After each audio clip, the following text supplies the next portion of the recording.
Hi friends, मैं हूं जावेद। आप देख रहे हैं कनेक्टिंग अस। हम सब जानते हैं कि पेगासस का फैसला सुप्रीम कोर्ट ने सुना दिया है और सुप्रीम कोर्ट ने ये फैसला सुनाया है कि एक कमेटी बनाई जाएगी जो ये जांच करेगी कि वाकई में हिंदुस्तान में पेगासस का इस्तेमाल हुआ या नहीं हुआ। इससे पहले थोड़ा सा जान लेते हैं कि पेगासस क्या है।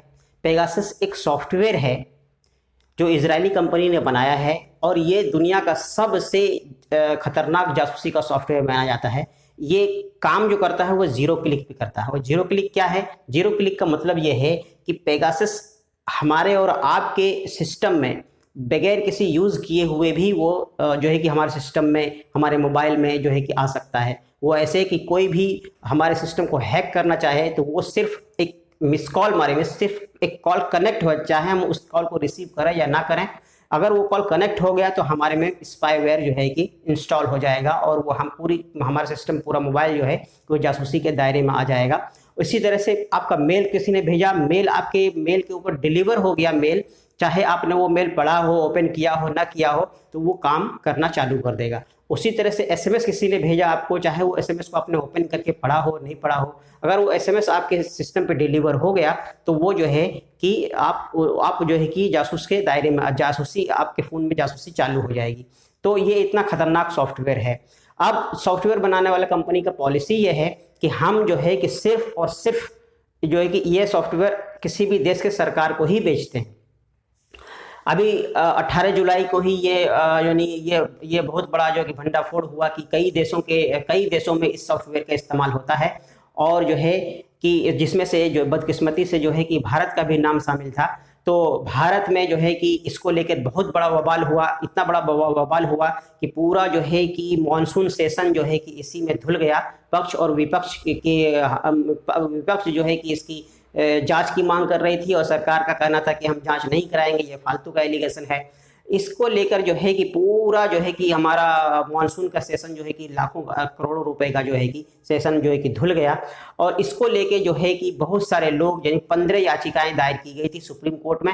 सुप्रीम कोर्ट ने जो है कि बार बार सरकार से सवाल पूछा कि क्या आप ये बता दीजिए कि क्या आपने इसको इस्तेमाल, क्या आपने इसको खरीदा है तो यानी इसको कैसे यूज़ कर रहे हैं, या फिर नहीं खरीदा है तो वो भी बोल दिए। तो सरकार ने जो है कि या तो हाँ भी नहीं बोला और ये भी नहीं कहा कि हमने नहीं खरीदा है।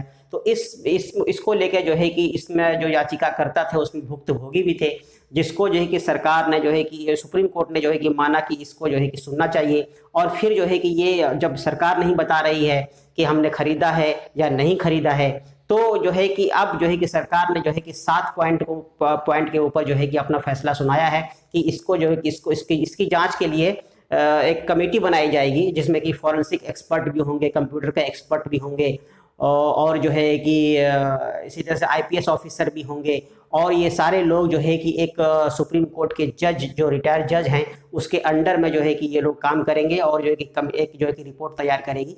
और इस रिपोर्ट को जो है कि जल्दी से जल्दी देने के लिए कहा गया है, बल्कि 8 हफ्ते के अंदर पहला रिपोर्ट दाखिल करने के लिए कहा गया है, ताकि उसके आगे का क्या होगा, क्या होना है, उसके बाद आगे की कार्रवाई आगे होगी। यानी 8 हफ्ते में पहला रिपोर्ट जो है कि शामिल करना है। अब जो है कि आइए बात कर लेते हैं कि ये सरकार ने क्यों दिया। सरकार ने जो है कि सुप्रीम कोर्ट ने जो है कि ऐसा जो है कि ये निर्णय क्यों दिया, क्यों कमेटी बनाई।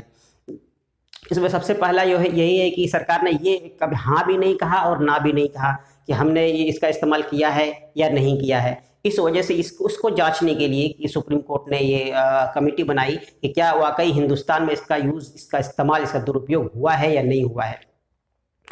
और दूसरी बात कि ये किसी भी नागरिक का जो है कि ये मूल अधिकार है। मूल अधिकार यानी निजी जिंदगी में झांकना ताकना जो है कि ये किसी के मौलिक अधिकार को जो है कि डिस्ट्रॉय करना है, उसको जो है कि बर्बाद करना है। इस वजह से जो है कि सुप्रीम कोर्ट ने इसको दिया है।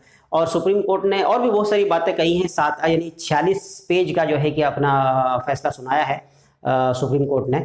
और इसमें जो मुख्य जो है कि 7 पॉइंट में बताया है, जिसमें कि मौलिक अधिकार का जिक्र है। और जो है कि उसने ये भी कहा है कि हमने सरकार को बहुत सारे मौके दिए और जो सरकार ने हमको कोई यानी रिस्पॉन्स नहीं किया अच्छे तरीके से, इस वजह से जो है कि हमको जांच कराना पड़ रहा है और वगैरह वगैरह।